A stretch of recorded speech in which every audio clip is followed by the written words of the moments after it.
जय हिंद दोस्तों, हमारे चैनल में आपका स्वागत है। तो आज का जो हमारा टॉपिक है एनपीए यानी यूपीएससी प्रीलिम्स में कई बार क्वेश्चन पूछा जा चुका, इससे रिलेटेड क्वेश्चन आते हैं। तो यही जितने भी टॉपिक हैं यूपीएससी प्रीलिम्स में पूछा है 2025 में, तो सारे टॉपिक ही कवर कर रहे हैं यहाँ पे। तो NPA non performing asset.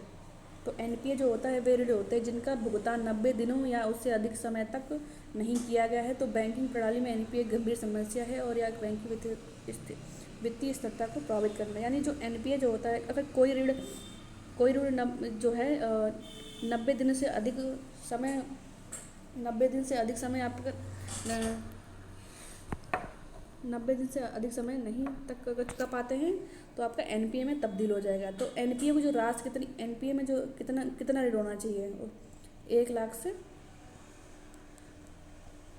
1 lakh से अधिक होना चाहिए, तभी ये एन तभी हो सकता है। ठीक है, तो 1 लाख से जो ऋण होगा तभी एनपीए में आपका बदलेगा वो ऋण। इतना छोटे छोटे छोटे जो किसान होते हैं अपना ऋण 50,000 लेते 10,000 लेते कोई काम के लिए, तो उसके लिए एनपीए लागू नहीं होता है। तो आपका जो ऋण है 1 लाख से अधिक होगा तभी वह एनपीए होगा। ठीक, एनपीए क्या होता है तो पढ़ ही चुके हैं आप। ठीक है,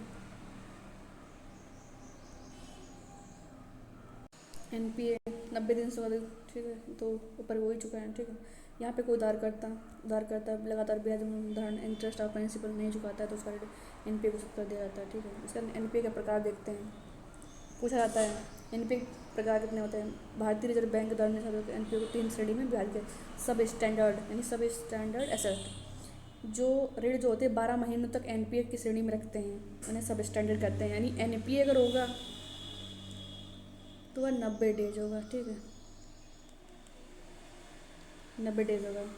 अगर सब स्टैंडर्ड एनपीए होता है तो 12 महीनों के लिए श्रेणी में रखते हैं। ठीक है, संदिग्ध डफ्टफुल एसेट, इसे 12 महीनों से अधिक के लिए अधिक समय के एनपीए बन जाता है।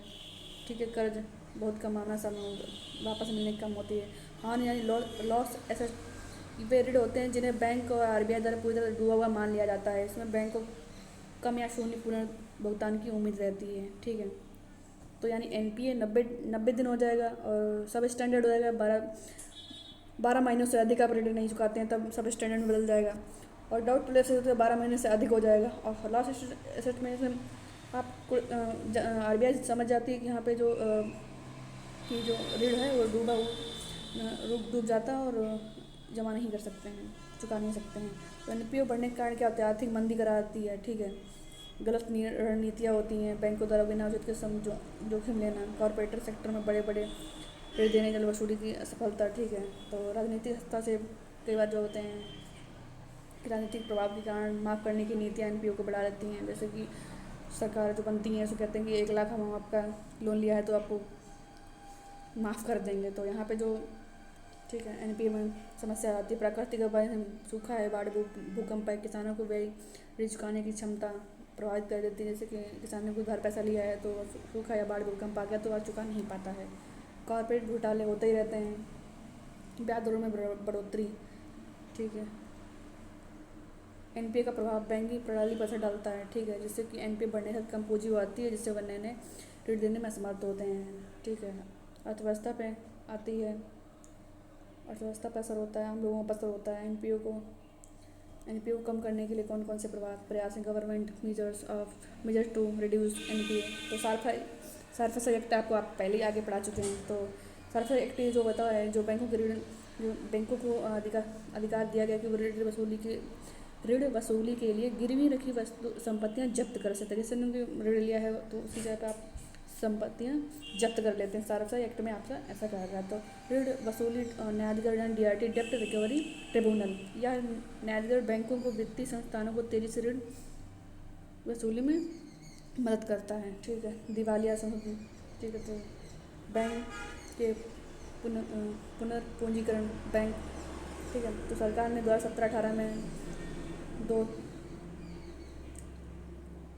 2,11,00,000 के पैकेज के तहत बैंक की वित्तीय सहायता को मजबूत किया था। सार्वजनिक क्षेत्र में बैंकों का विलय, सरकार ने कमज़ोर बैंक जैसे होते हैं जो मजबूत बैंकों के साथ उनका विलय कर देते हैं। ठीक है, तो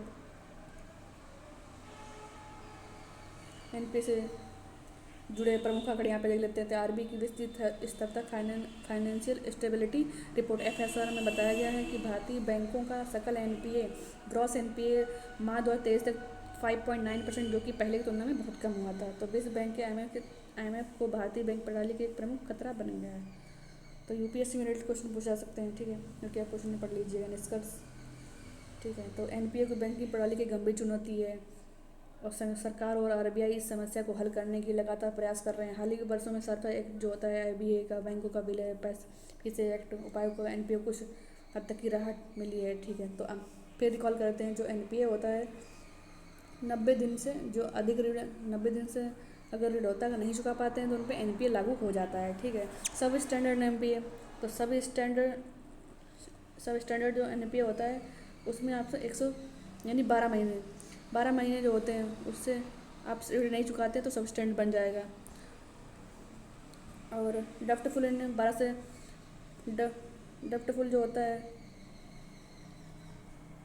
एनपीए, ठीक है, तो वो आपका हो जाएगा 12 महीने से अधिक, ठीक है। आप ऋण नहीं चुका पाते हैं तो आपका डफ्टफुल बन जाएगा। लॉस में हो जाएगा तो आपको लॉस उसमें हो जाएगा तो उसमें मतलब डूबा ही कर्ज मान लिया जाता है कि आप नहीं चुका पाएंगे। तो वीडियो अच्छा लगा तो लाइक करें, सब्सक्राइब करें। धन्यवाद।